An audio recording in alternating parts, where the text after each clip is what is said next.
Welcome, ladies and gentlemen. Welcome, welcome, welcome. I'm your host, Kiana Canada. Welcome to the Kiana Canada Show.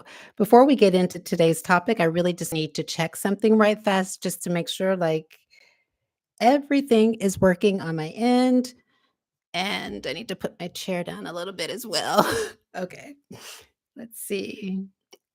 Because I've been having some mic issues, so I want to make sure that everything is going well. So just bear with me for a moment. Just a moment. How was your weekend? How did everything go? Hopefully everything went well for you guys and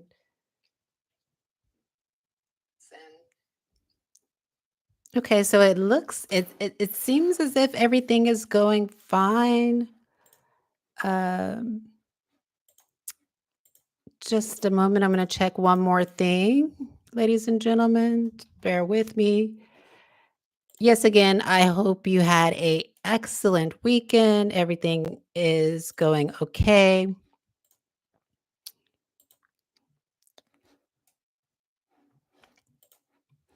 Just a moment. And I hope that you got a lot of rest.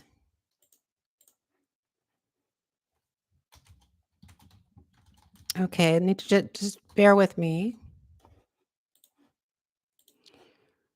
Okay, let's see.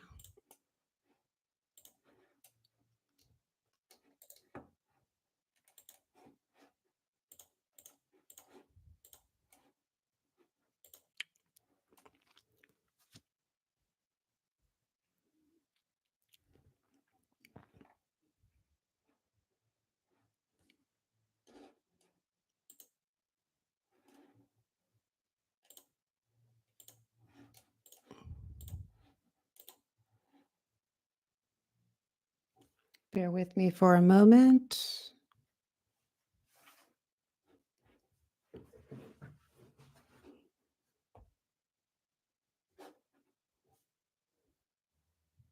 Still, I know I'm still checking to make sure everything is fine.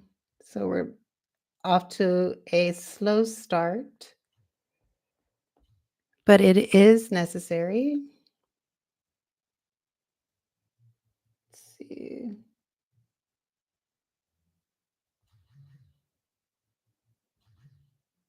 Just a moment.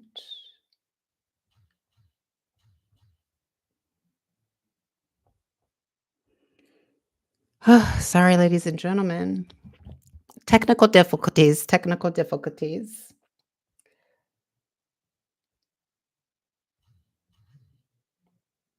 And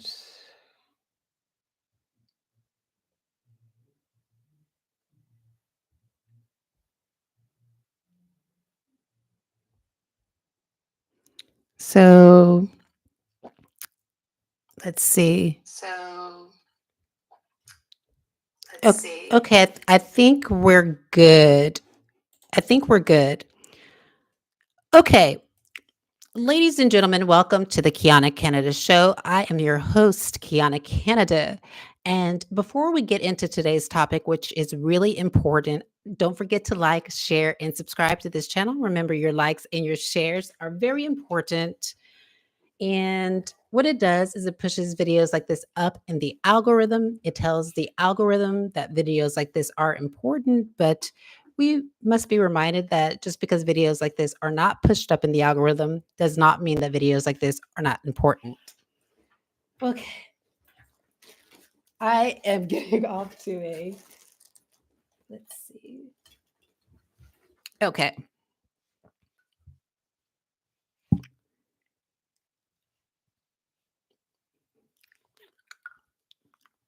Okay. Yes. So there we go. So every time I upload one of these videos, what I do is give an announcement, and that announcement is on transnational repression. Transnational repression is where countries are reaching across their borders to silence the dissent of their citizens. They do it in a number of ways. So, for example, some of the hard tactics are incommunicado or extraordinary renditions, incommunicado, enforced disappearances, and in some of the most extreme cases, unalivement. But there are some soft tactics, such as digital surveillance and digital repression. And so the reason why I am bringing up this phenomenon known as transnational repression is because I am currently being put through transnational repression by who I suspect to be intelligence agencies in the United States or connected to the United States of America and the Republic of Ireland. It has to do with my human rights activity and nothing more. And possibly later this month, I am going to be going deeply into that right now. Or excuse me, later this month, we'll be delving deeply into the modalities of transnational repression so that you can better understand what it is not, how to identify it, how to recognize a person that maybe you care about and you love is being put through it by the state. It is a state crime, but it is operating under the auspices of national security and other covert means.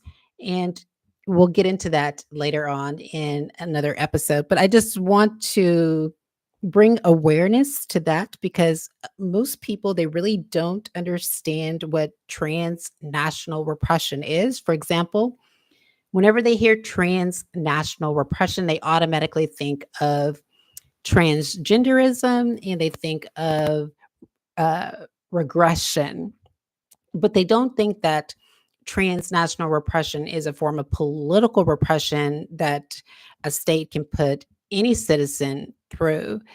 And so transnational is happening across different countries, so more than one country, and repression, of course, we all know what that is.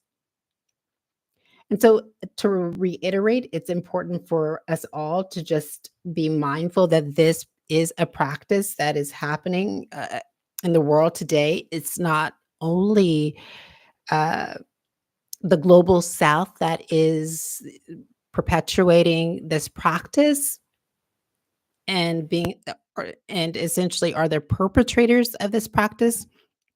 It is also the global north, countries in the global north that are making use of this practice to intimidate and harm um, human rights defenders, activists, asylum seekers, journalists. And so, again, it's important that what we do is we bring awareness to this practice because it is dangerous. Okay, I'm still just trying to make sure that we are that everything is going good with this stream and that um like we're on time. Let's see.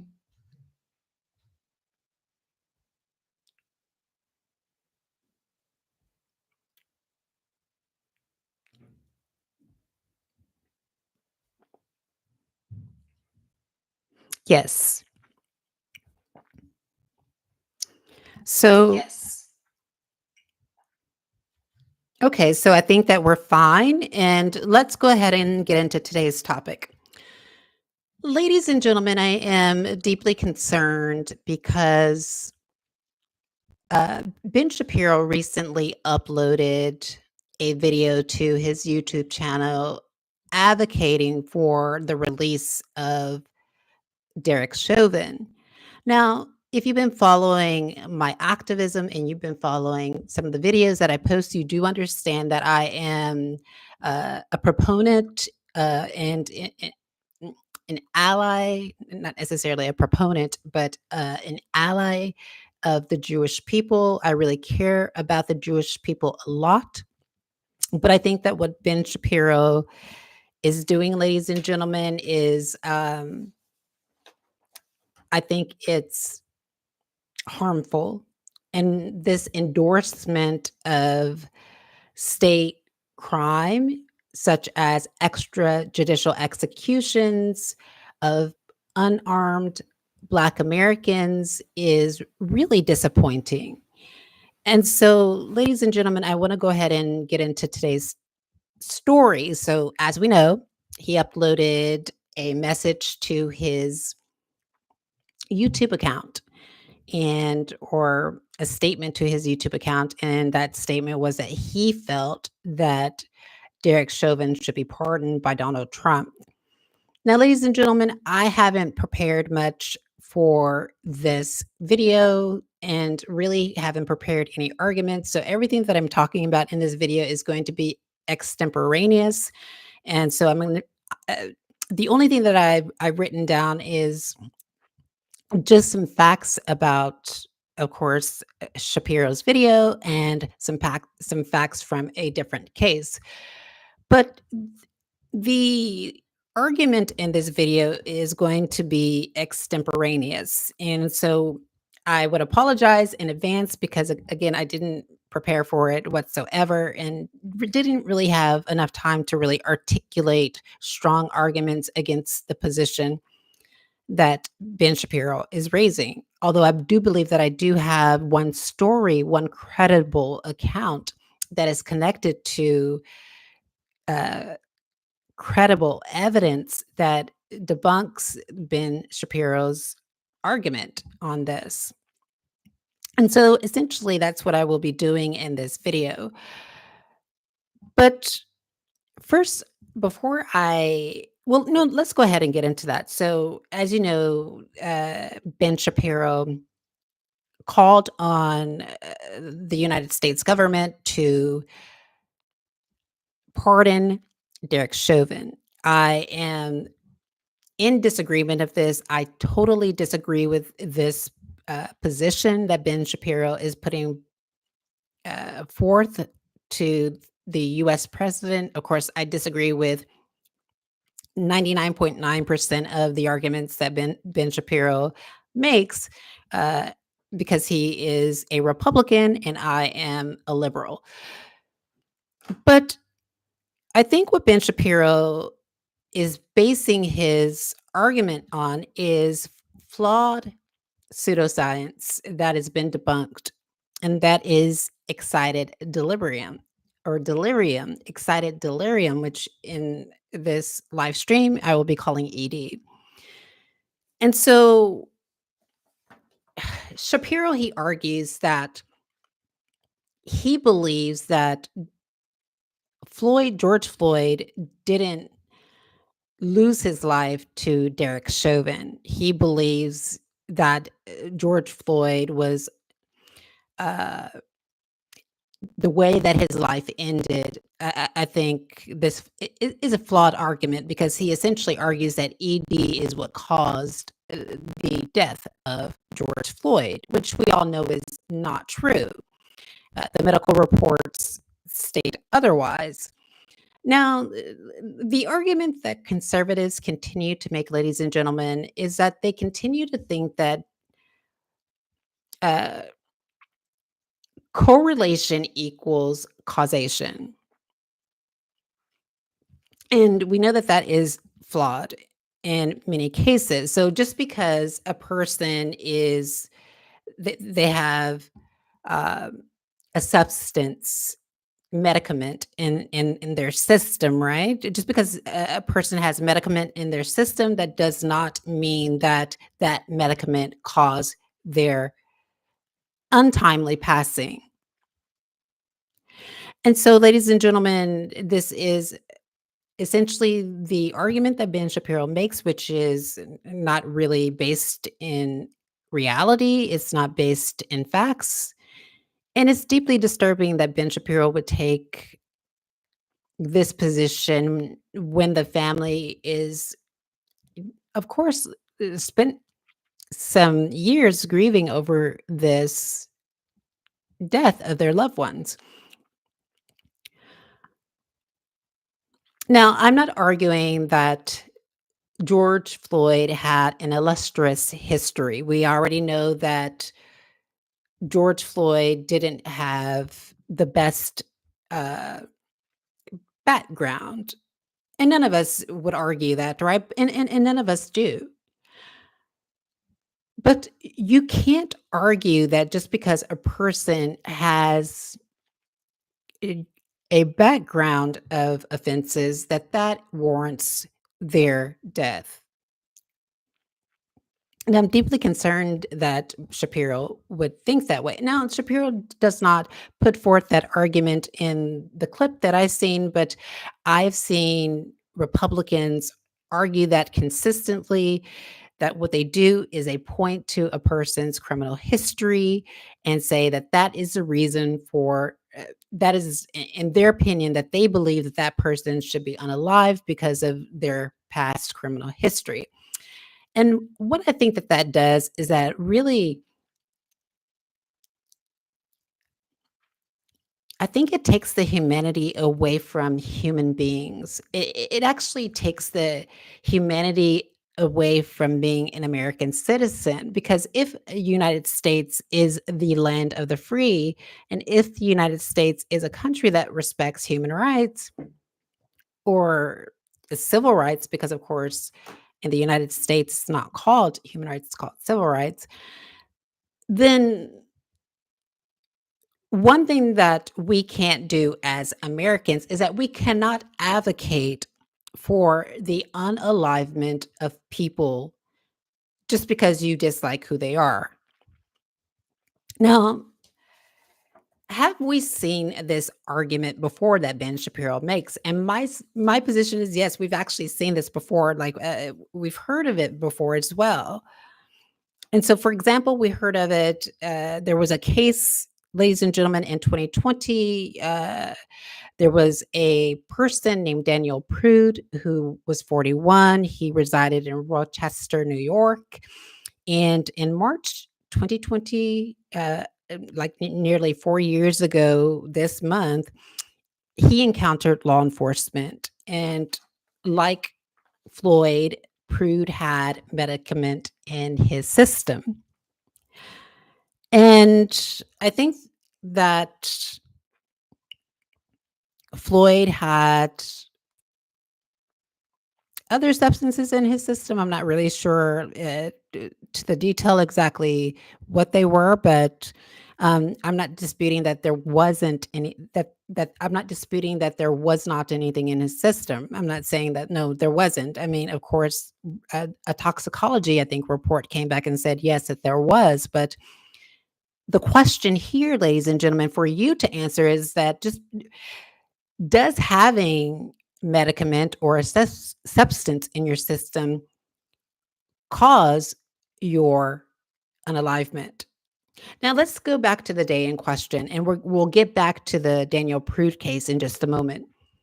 Let's say, for example, that George Floyd never encountered Derek Chauvin, and he never encountered law enforcement whatsoever. Never ran into them, was able to walk out of the store and go about his merry way. Is there strong evidence to suggest that on the day in question that George Floyd would collapse and collapse on the cement and lose his life? Now, I don't think that there is enough evidence to support that argument, right? Because if that were the case, then what we would have seen is once Floyd walking out of the store, that that would have perhaps happened. Now, you could say, well, Quianna, he could have collapsed later, in the day. And respectfully, I can see that that is true. But looking at the facts on that day, what we see is we see that Floyd is lying on the ground and Chauvin has his knee on Floyd's neck. Of course, on his trachea and pressing down on his neck. Now, ladies and gentlemen, would argue that that is comparable to someone putting their hands around your neck and compressing it. Now, to support this argument, I would want to say that if someone put their hands around your neck and squeezed and squeezed and squeezed, would you think that that would cause someone to pass out? If if the argument is yes, then we would need to take or even factor in the amount of time that Chauvin had his knee on Floyd's neck. And we would need to ask ourselves, would that amount of time, just as the amount of time that someone would have their hands around someone's neck, would that cause someone would that asphyxiate someone? Would that suffocate someone? And ladies and gentlemen, I am going to argue, yes, that it would. And so this argument that Shapiro relies on is based on pseudoscience. It's really not based in medical uh, facts, or it's not properly based in medical science. Indeed, this argument has been debunked extensively throughout the years. But going back to the case, the Prude case, so like George Floyd, state investigators alleged that Prude died by excited deliriums. So that's ED. And that this condition is said to turn people into erratic aggressors. Now we know that this is false because what this, I'll get into that later. I'm jumping the gun. Let's go in it easy and slow. So ED has not only been used against uh, George Floyd and Daniel Prude, it's been used in other cases such as Elijah McCain and Angelo Quinto. But if we look back in history, ladies and gentlemen, we can see that this pseudoscience to justify the acts of extrajudicial killings of unarmed Black American men have been primarily used against Black Americans. And even if Ben Shapiro believes that this is why Floyd lost his life on the day in question, I think medical science disagrees. So, a vast swath of US medical establishments have rejected this diagnosis and said that it's really not a diagnosis. It's not recognizable as a diagnosis. For example, they argue that this is a legal theory. ED is more like a legal theory, and it's not a recognized condition with any specific physiological cause. So, as you can see, what ED really essentially is, it's a legal theory that courts use, that prosecutors use to absolve police officers of wrongdoing. And essentially, this wrongdoing is an extrajudicial execution of an American citizen, which is a state crime. Now, we cannot ignore the fact that corporations have hired experts to testify in extrajudicial executions that ED and not stun guns or the use of force cause the victim's death. But again, this is corporations seeking to absolve themselves so that they will not be held liable for these products that they're putting out on the streets that are harming the lives and actually causing the unalivement of American citizens. But where have we seen this before? So we've seen these arguments in the Jordan Neely case, haven't we? So, in the case of Jordan Neely, prosecutors argued that a medical condition, a mental health condition, was the cause of his untimely death, right? And you may say, "Well, Kiana, you seem to be, supporting criminals. Like, is that because you're a criminal?" Ladies and gentlemen, w- if we look to convict criminology, what we really need to do is understand how the state is really responsible for some of the petty offenses that we are encountering and that is being pushed up in the media. We also need to look at social reaction theory, which explains how labeling, such as labeling a person a criminal or an offender, etc., uh, how these labels, what it does is it stigmatizes previously incarcerated persons, people who are homeless, and what it does also is it makes reintegration very difficult. It makes, I think it increases the recidivism rates. And not only does it do that, ladies and gentlemen, but it also is like a self fulfilling prophecy for Americans that criminality is the only life for them. And so, as you can see, what Shapiro is doing is very dangerous. And not only is it dangerous, but I think it's just insensible to say the least. But I would want to move on and forward to state that when we are talking about labeling, so of course, under social reaction theory, we also need to understand that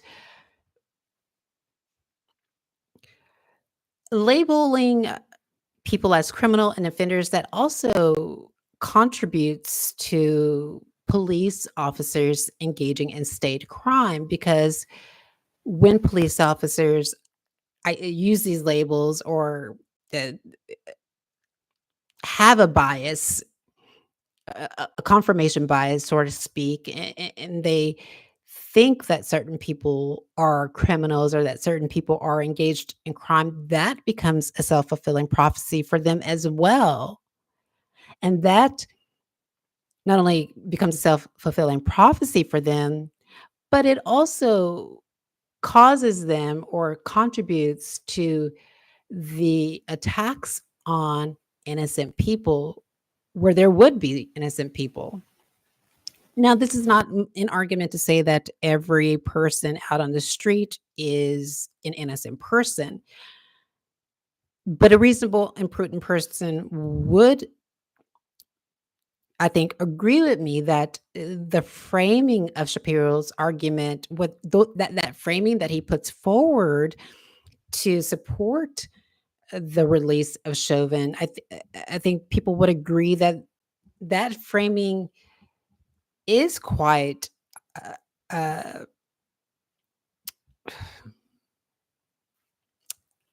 I think what it does is that it emboldens police officers to continue to commit these atrocities against American citizens. But I want to go back to ED. So statistics show between 2000 and 2017, and I haven't seen an update because of, again, this video is extemporaneous and I haven't prepared for any arguments. I just wrote down a quick, just a few facts. But statistics show that between 2000 and 2017, medical examiners listed ED as a factor in at least 276 deaths following a police officer's use of tasers. So, ladies and gentlemen, as I stated, what these corporations are doing is they're using the pseudoscience to absolve themselves from corporate responsibility and liability. And they know that not many people are going to question it, and so that they can do it. And all they need to do is have people like Ben Shapiro, who talks very fast and it has a huge platform and is, of course, I'm not going to dispute his intelligence. I would argue that he's intelligent, but they would have a person like that to put forth this dangerous propaganda that really goes to harm people that are marginalized and disenfranchised in the United States. And so I just think that we need to push back on this. Now, ladies and gentlemen, I know that the Minnesota Protocol is not binding on the United States, but it's very persuasive. And I want to read something so that you know that we do have a responsibility to. Uh, I I think this conviction of Derek Chauvin was justified, and that we have a responsibility to provide justice for families in situations like this. But I want to share my screen, so let's do that.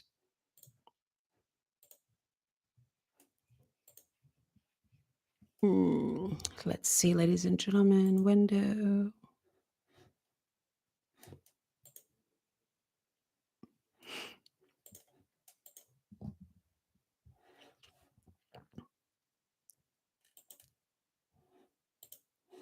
I don't, let's see. Okay. I'm going to share my screen and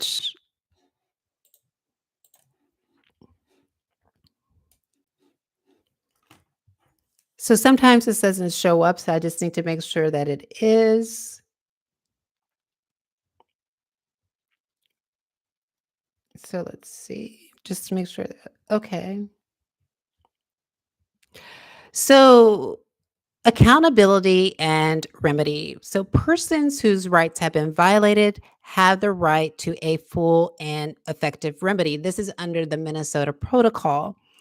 Family members of victims of unlawful death have the right to equal and effective access to justice, to adequate and effective prompt reparation, to recognition of their status before the law, and to have access to relevant information concerning the violations and relevant accountability mechanisms. Full reparation constitutes or includes restitution, compensation, rehabilitation, guarantees of non repetition, and satisfaction. Satisfaction includes government's verification of the facts and public disclosure of the truth, an accurate account for the legal violations, sanctions against those responsible for the violations. So, of course, in this case, that would be if we're just to look deeply at this as a state crime, that would be prosecution of that extrajudicial execution of George Floyd. And then moving forward, and to be sure, so it states that, let's see.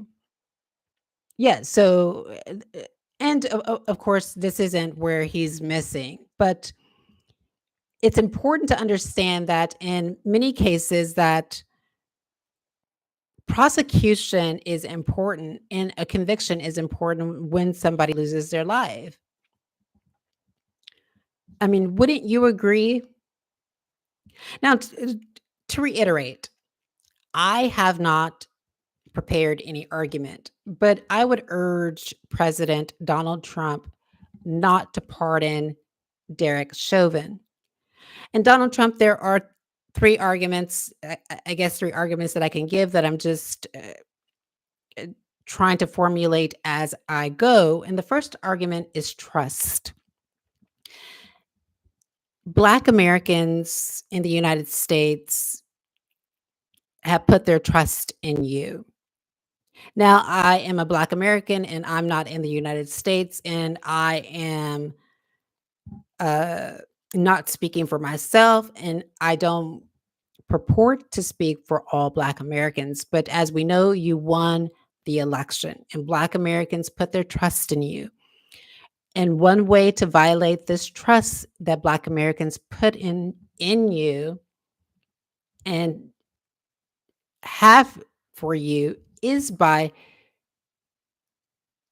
pardoning Derek Chauvin.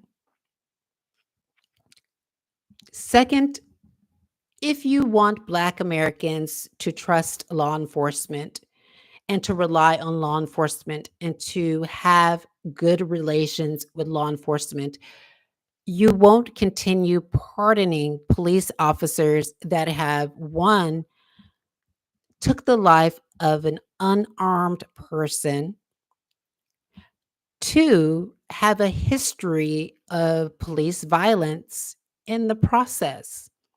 Now, we could agree that just because a person has a lengthy criminal history doesn't mean that their life should be taken from them.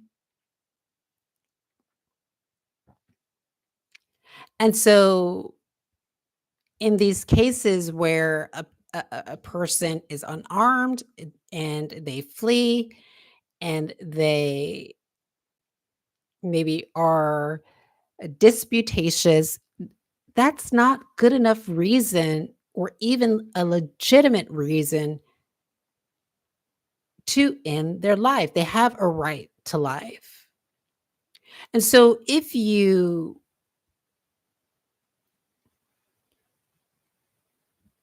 are seeking to create division in the United States and division in between the Black American community and yourself, then that would be what you would do. But I would urge you not to pardon Derek Chauvin because, again, what that does is it continues to widen the crevice between the Black American community and law enforcement. And if you truly want respect for law enforcement, and that's what you preached during your address before Congress, if you truly want all Americans to respect law enforcement, then what you cannot do is you cannot absolve law enforcement when they violate the law.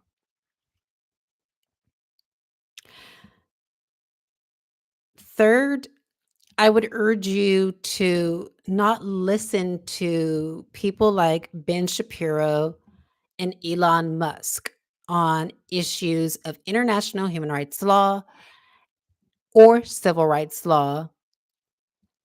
First, Elon Musk is just a businessman.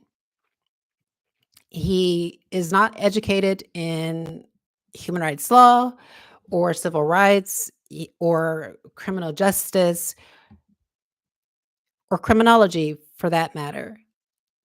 And although Ben Shapiro, I believe he does have a JD, and I believe that he was once an attorney or that he has a JD, he is not a specialist when it comes or an expert when it comes to human rights and the protection of American citizens. And you ran on a platform called America First, did you not? And if Americans are really going to be first, then you have to make all Americans first. And you can't just say that police officers are first in these situations. I would even go as far as to say that when you have declaimed during your address that police officers should be given extra protections, that also emboldens police officers to engage in state crime and police deviance. And if we truly want America to be united and to come together as a united front, which is what you ran on in your platform. And again, to reiterate, I did not vote for you, but I'm very concerned about the Americans in the United States. And if you truly are going to follow through on your campaign promise of uniting Americans, then one way not to do that is to give police officers extra protections when they are already absolved and it's already difficult to hold them responsible for their acts of state crime.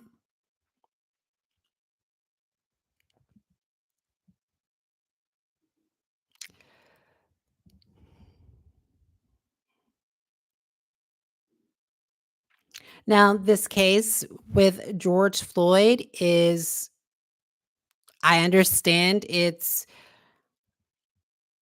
an eyesore, right, for most people on both sides. But let's go back to the day in question. George Floyd was coming out of the store and there was an allegation that was made against him. And after that allegation was made against him, whether that allegation is true or not, what police officers did was they apprehended him. And after they apprehended him, Derek Chauvin intervened through had George Floyd on the ground and had his knee on his neck.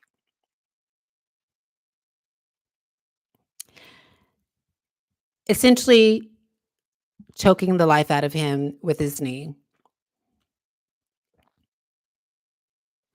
And we need to recognize that a petty offense in the United States should not warrant the death penalty. Is the United States a totalitarian regime or an authoritarian regime? If the answer is no, then you cannot pardon Derek Chauvin.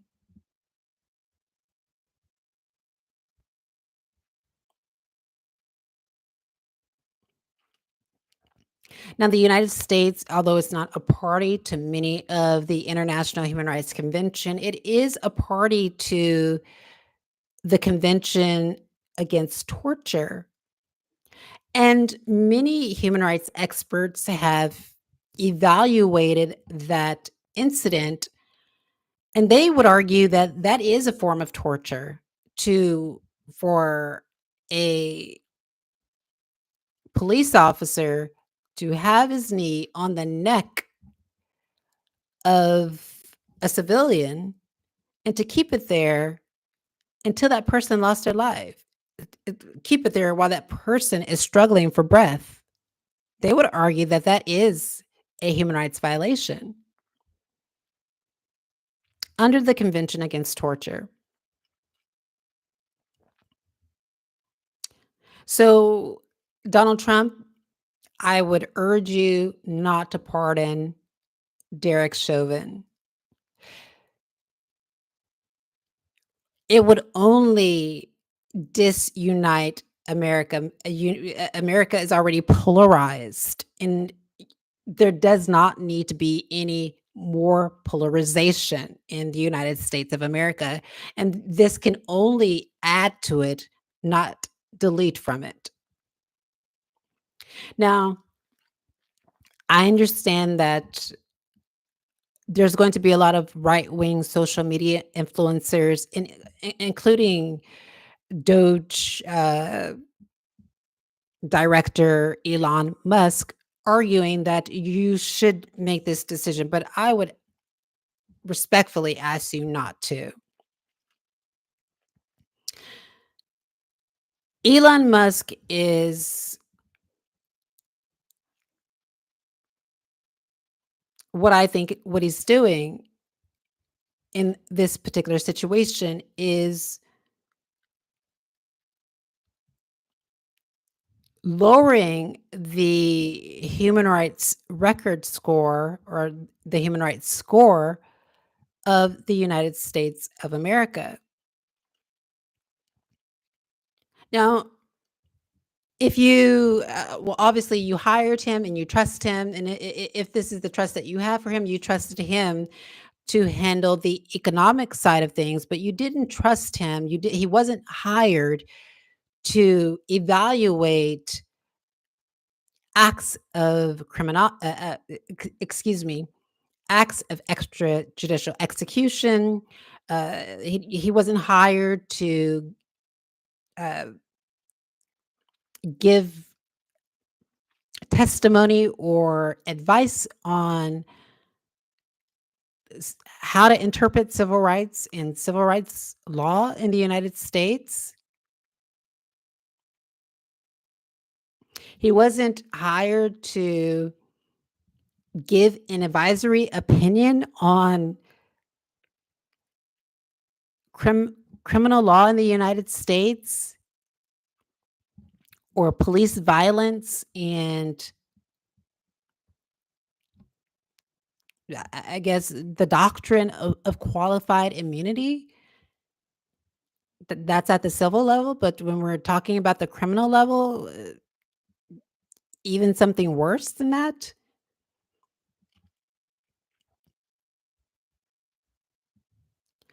And so, as president, I think that there's a responsibility there to tell Elon Musk that he has a place, and his place is the economic side of things, for lack of better words. I mean, that's what you hired him for. But what should not happen is that Elon Musk shouldn't use his platform where he has millions of followers to shape legislation and to shape criminal justice policies and laws, or to usurp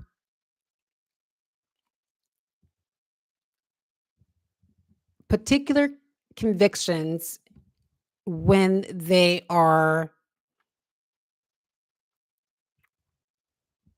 I would argue, when they're justified and grounded in law.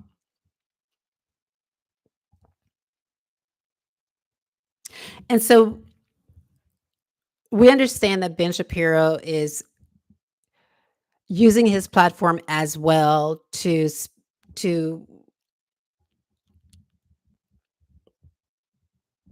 rally for the release of Chauvin, and I think that can only do harm.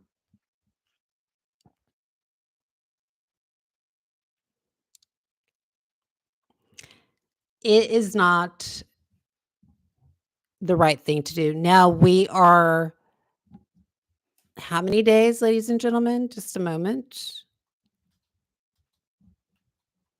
Just I think just like a few days, like 2 weeks. I think it's like 2 weeks. Let's see.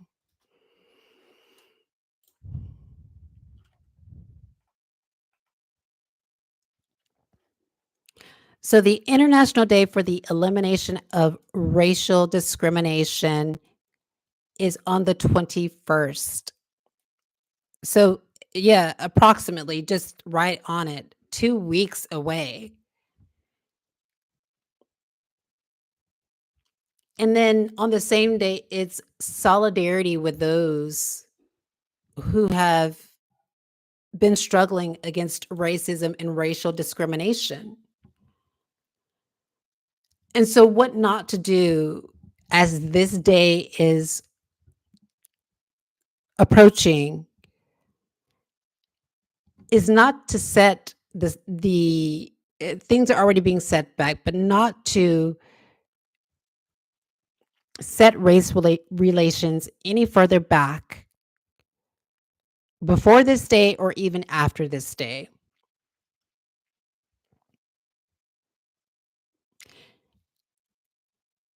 And the way to set race relations back in the United States and to cause division and to cause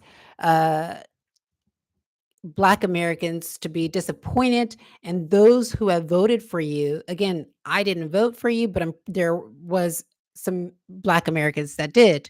And the way to m- perhaps upset some of those who did vote, and even majority of those who didn't vote,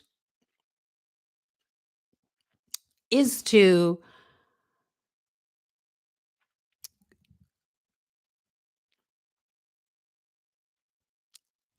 pardon somebody who has taken a life of a person who could have easily been incarcerated for the crime that happened on the day in question. So I think this is something for us all to reflect on. It's very important. Again, I disagree with most things, 99.9% of things that Ben Shapiro says. And I think that Ben Shapiro is, I think, agitating and using his platform in not the best way. And so, again, while I'm saying this, we need to be reminded, ladies and gentlemen, that people are not a monolith. And so, just because Ben Shapiro is using his platform wrongly does not mean that all people from the Jewish community think like him. So, we need to be reminded that Jews are not a monolith, and nor are Black Americans. Black Americans are not a monolith as well. And so we still, as Americans, we still can stand in solidarity with the Jewish people and to really come together and be strong together. But it's rhetoric like Ben Shapiro that he is using on his platform, especially when it comes to the unalivement of Americans like George Floyd, that really set those relationships backward. But I hope that as Americans that we can overcome this and that Donald Trump does not pardon Derek Chauvin. And there you have it, ladies and gentlemen. This has been an episode of the Quianna Canada Show. What do you think?